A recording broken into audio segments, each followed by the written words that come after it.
Some principals and school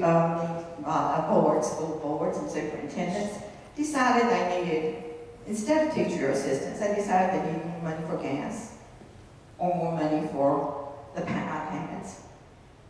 And therefore, there was not money there for teacher assistants, but we got the blame for not doing having teacher assistants.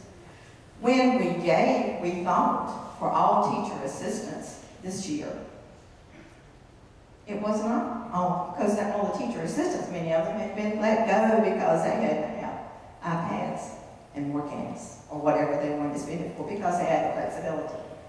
I'm for flexibility, but when we give it for teacher assistants, I expected it to go to teacher assistants.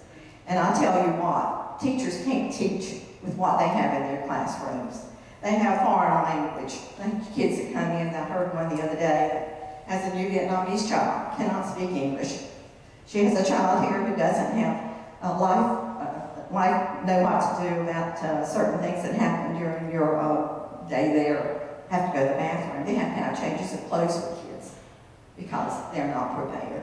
They have a sick kid. How are they going to leave the kids to go into the room? They can't leave their class. They can't go to lunch. I am very upset about them not having teacher assistants. I think every school needs at least 2 or 3 because most of them are being used here in New York. I was very appalled a couple of years ago, or back in 2009, whatever, when I realized that our students could not read or write cursive, could not sign their names in cursive, had to print their names. I was very upset about that. And I found out that the teachers had been given the choice to teach it or not.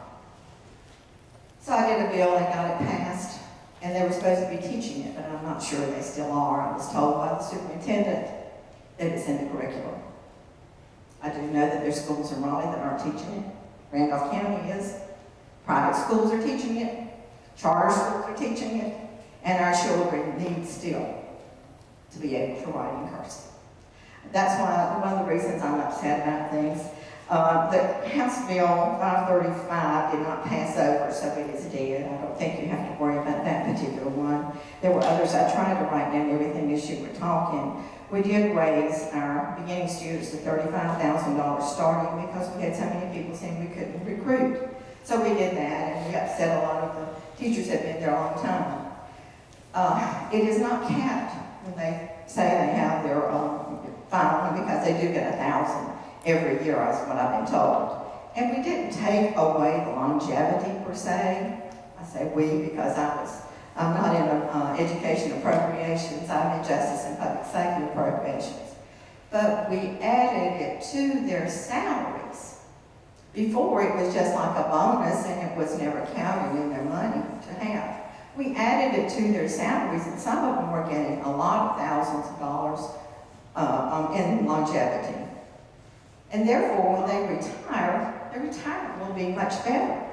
So we didn't take it away. So I just feel that that needed to be told. I will be glad to answer any questions. I'm glad to be here, and I am on K through 12 Education Committee Policy.